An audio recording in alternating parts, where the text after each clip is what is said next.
sometimes it is easier to do a little structured school time with toddlers than it is to be constantly trying to distract them all day. So hi, my name is Angie. Welcome to my channel, or welcome back to my channel. If you are new here, I'm a mom to 4.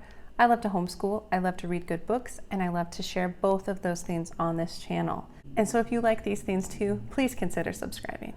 Currently, I am homeschooling a 6-year-old and a 5-year-old, and I have twin 2-year-olds, almost 3-year-olds.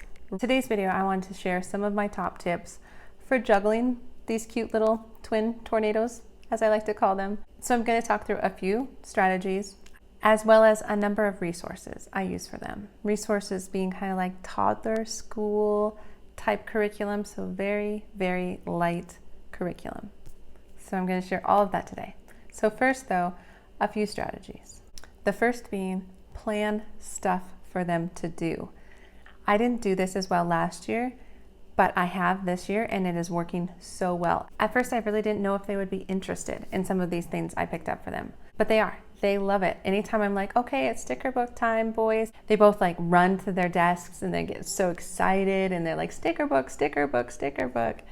And it's like an educational sticker book, but it's really, really fun. So that's my first tip, is just have a plethora of stuff you can pull from for them, because they also are of the age where they get easily bored with stuff, so you kind of need enough stuff to keep it fresh for them. Second tip, start with your toddlers first. Figure out how you can schedule that into your routine so that you're really filling their little cups first. You're working with them, you're reading books with them. It helps them when then you need to work with the big kids and you're trying to ask them to be more distracted. Which segues nicely into tip 3, is figure out how you're going to distract them. And when I say like distracting them, I mean mostly during the time when you're trying to do some one-on-one work with any older students, when you really need them to be distracted. Because there's a lot of times throughout our homeschool day where they're just included. They're around the table, it's a bit of a chaotic mess. It's more like when I need to teach math or reading that I really need them distracted and not on my laps. And I actually made a whole video on this where I talk about some good educational toys for toddlers that can be easily used to distract during the school day. So last, and maybe the most helpful tip I have, is to really be able to take advantage of when they are playing independently. Don't hold to such a tight, strict schedule or routine that you'll break up their play to bring them to something when you could utilize the fact that they're playing independently already and just get some math done or get some phonics done. And so it's like you have to kind of be ready to jump on those situations when they arise. So for instance, in our homeschool, we tend to start with morning time. But there's some mornings when they leave the breakfast table and then they go upstairs and they're starting to like build this epic fort or like this racetrack thing, that they are being really imaginative and they've got this whole thing going. And if I see that they're doing that, I just grab my older kids and we start math and we start phonics. We skip morning time, or we don't skip morning time, we just rearrange it. So we'll just do math and phonics for as long as the twins are distracted. And then once they kind of mosey on back downstairs, or they kind of are starting to whine a bit more, then we'll switch into morning time. That's probably my best tip, is just be able to be flexible and be like, okay, let's just do some math really quick. It is so helpful. So that's just a few tips I have, and hopefully those are helpful. But I also want to jump into a number of the resources I use with them. Starting with what I already mentioned, their little sticker books. So I picked up these books. They're the Montessori method books. I picked up the basic skills books. These are the introduction to colors, numbers, and shapes. So they're really thick, and I just bought 2 copies, one for each of my twins, and we'll just work through a couple pages. We get the markers out, we get the stickers out, we talk about colors and shapes and all of those things, because that is really what I'm focused on these kind of preschool years, is your colors, shapes, numbers, letters, just exposure and play with those ideas. So they love these sticker books. The next thing I put together for them was this binder, which I will link. I'll link to the woman who makes these. I think she has either a Teachers Pay Teachers or an Etsy shop. And this is fantastic. It's a little preschool learning pack. And basically what it is it's a book where you print off all these pages, or she could print it for you. I think it just costs a little bit more.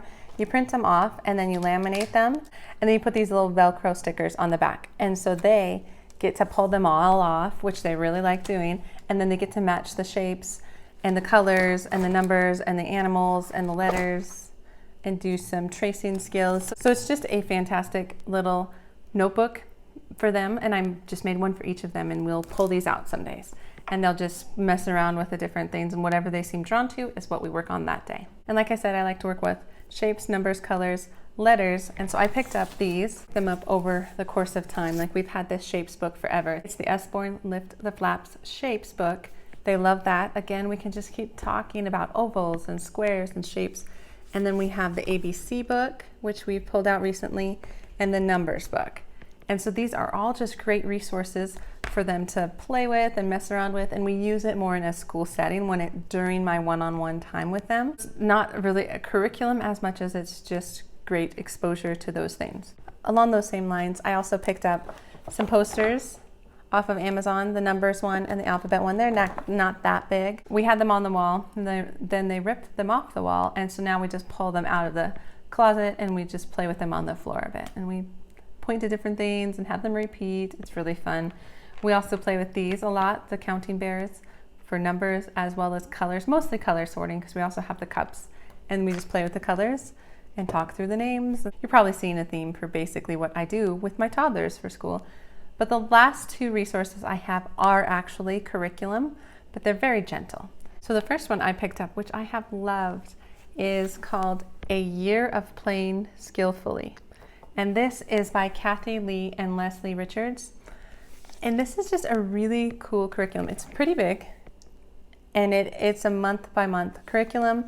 I think I just have the school year, but they came out with a summer one as well.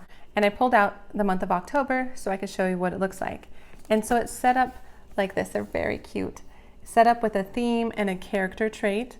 And then it goes through a number of different categories. They're really good for preschoolers, such as this one's home life, social and emotional, and this one's books, as well as language and literacy. Oh, this was a fun one. We did this. It was the tube alphabet matching game. And so you take your leftover paper towel tube and you write all the letters on it, and then you get stickers, letter stickers, and then they get to take the stickers and match them to the tube.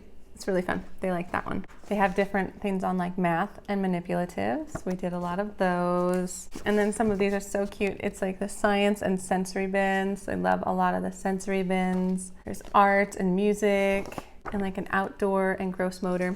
So anyway, so there's a lot of things in every month, and they're very geared towards this preschool age, and it's geared to make it playful learning. And I have loved that. It sometimes takes a little too much effort to put it all together, but some of the stuff I have ready to go, and it's really easy and they really like it. But I just use this to draw inspiration from. I know some people who use this solely as their curriculum, and it sounds like a wonderful, beautiful preschool experience. I just haven't been on that track, but I have been able to pull some wonderful ideas from that curriculum. So A Year of Playing Skillfully. I'll try and link it below. It's fantastic. And then the last curriculum I have for them is called the Gentle and Classical Preschool. And this is level 1, so ages 2 to 4. It's just a really gentle program. And there's 26 weeks for all the letters. And so this is unit 3, which is letter C. And I got the whole bundle and printed all the memory work on cards, and it's just really sweet. And so you can work on different things like character and catechism, math, science, scripture, social studies, health and science. And then you can plan out what you're going to read for that week. And so we'll pull a lot of different fun ideas, songs, books out of this curriculum as well. So that looks like a lot of stuff, but I view this more as like my toolbox. Like, this is all the different things I've collected that I know I can use in certain situations with them that is just good. It's fostering learning, it's exposing some stuff, but it's mostly playing with them and enjoying the time with them and loving on them a bit before I need to shift gears and do some more phonics and math with the bigger kids. So I know a number of you have kind of asked for details for what I do specifically for school with my toddlers. Like I said, I have that distraction toy toddler video in which I share a lot of the toys I use that I have loved that work really well with that age as well. But this is more like school curriculum strategies. So I hope that was helpful. And if you have any tips yourself, please put those below, or any favorite resources for this toddler 2 to 3 year old stage, which I know a lot of homeschool mamas have these little guys running around their homeschool. Okay, that's what I have for this video. Please like the video, consider subscribing to the channel if you like what you see, and otherwise I will see you in the next homeschooling video. All right, have a wonderful day. Okay.